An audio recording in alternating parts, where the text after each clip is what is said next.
இங்க ஒரு சேல்ஸ்மேன் ரொம்பவே கஷ்டத்துல இருக்காரு. அவருக்கு ஒரு அங்கிள் இருக்காரு. ஆனா அவர் ரொம்பவே பணக்காரர். ஒரு நாள் இந்த பணக்கார அங்கிள் உடம்பு சரியில்லாம செத்து போக அவரோட மொத்த சொத்து தனக்கு வர போதுன்னு இந்த சேல்ஸ்மேனுக்கு ஒரு ஜாலி. ஆனா அங்க போனா இந்த மொத்த சொத்தையும் கஷ்டப்படுறவங்களுக்கும் அனாதாசமத்துக்கும் எழுதி வச்சுட்டு அவர் இவருக்கு ஒரு செடியை மட்டும் வச்சுட்டு போயிடுறாரு. இவர் அந்த செடியை வேண்டவர் பார்த்துட்டு வந்து போன போதுன்னு ஒரு ஜக்கு தண்ணியும் ஊத்தி விடுறாரு. அடுத்த நாள் எதாச்சிய தோட்டத்து பக்கம் போய் இந்த செடியை பார்த்தாக்கா இந்த செடியில ஏதோ காகிதம் இருக்கு. என்னன்னு கிட்ட போய் எடுத்து பார்த்தா அது எல்லாமே பணம். அதுக்கப்புறமா தான் புரியுது இது ஒரு பணம் தர செடின்ட்டு. உடனே இதுக்குன்னு தனியா ஒரு ரூம் அரேஞ்ச் பண்ணி அதுக்கு லைட் செட்டிங்லாம் வச்சு அதை ரொம்பவே பத்திரமா பாத்துக்கிறாரு. ஒரு ஏழை கூட விழாத அளவுக்கு. இந்த பணத்தை வச்சு காரு பங்களான் வாங்கினது மட்டும் இல்ல, இந்த பணத்தை கொட்டி அது மேலதான் படுத்தே தூங்குறாரு. ஒரு நாள் இவர் அங்கிளோட ஃப்ரெண்டு ஒருத்தர் இவர்கிட்ட அனாதாசத்துக்காக கொஞ்சம் பணம் கிட்ட வந்திருப்பாரு. இவர்கிட்ட நிறைய இருக்கு, ஆனா இவருக்கு கொடுக்குற மனசு இல்லையா, அதனால இல்லன்னு சொல்லி அவர் அனுப்பிச்சு விட்டுறாரு. இப்படியே கொஞ்ச நாள் போது இவர் இந்த பணத்தை வச்சு இஷ்டத்துக்கு செலவு பண்றாரா.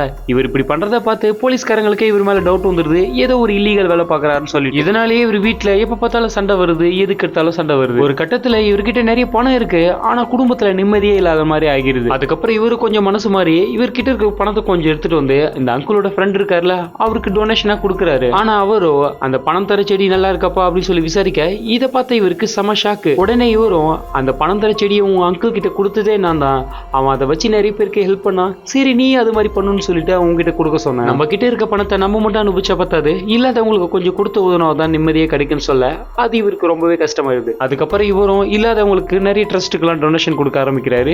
இவரும் பழைய மாதிரி நிம்மதியா வாழ ஆரம்பிக்கிறார். இந்த மாதிரி உங்களுக்கு ஒரு செடி கச்சா என்ன பண்ணுவீங்க? மறக்காம கமெண்ட் பண்ணுங்க. Cheers.